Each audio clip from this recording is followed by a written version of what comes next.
80,000 people, that's the average number that each one of us influences in our lifetime. People that study these things say that we meet on average 2.8 people a day, new people, and that if you take that for 77 years, that's 80,000 people. That's a lot of people. That's like 4,000 more than would fit in Arrowhead Stadium. And all of these interactions, we should try to make positive ones, of course. But I was thinking that most of these 80,000 are probably rather shallow, right? Just brief interactions with some people.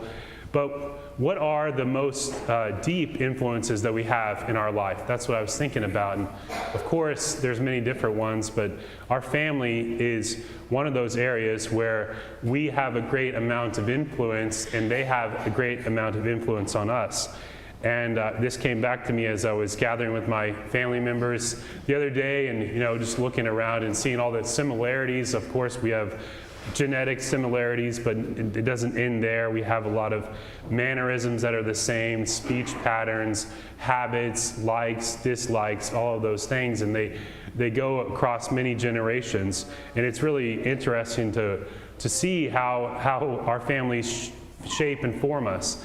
And if we consider this, then we should try to make the most of it, right? That when we have this ability to make a really positive influence on the life of our family members, we should do our best. We can use the virtues mentioned by St. Paul in our second reading today as a guide to doing that, because it can make a big difference.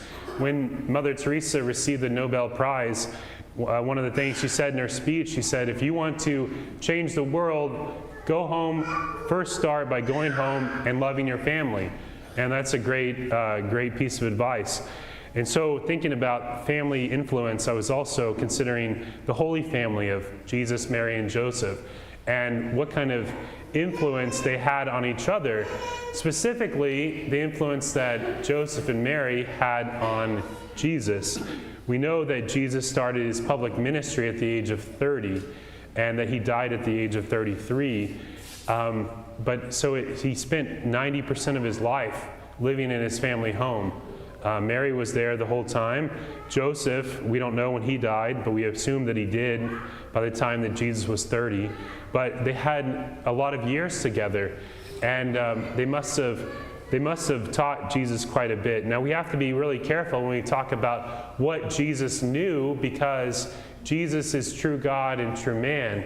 And so the theologians, if you can bear with me for a second, say that Jesus had three types of knowledge. First, beatific knowledge, which is knowledge appropriate to God. The second is called infused knowledge, which is like knowledge that's poured into his human soul. And then the third type is acquired knowledge, which is what we all have, right?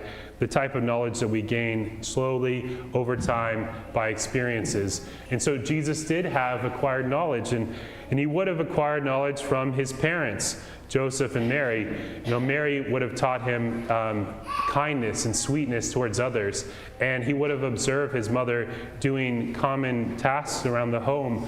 And so that when he went to teach in parables, he would say things like, a woman took yeast and kneaded it into bread. And we can imagine that he would have seen his mother doing that.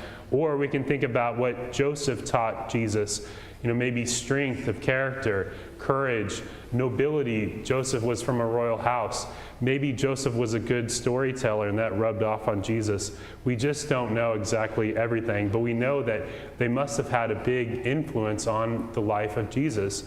And so that's something that we can really consider, and we can see that if they had such an important influence on him, they can be models for us of how we can have influence on other people, especially in our family. And so we can look to the example of Mary and Joseph and take from that and ask them to pray for us. But most importantly, just trying to make the most of all of our interactions whether those are with complete strangers and trying to make a good influence on them, or the most profound and deep influences we have, which is our family members.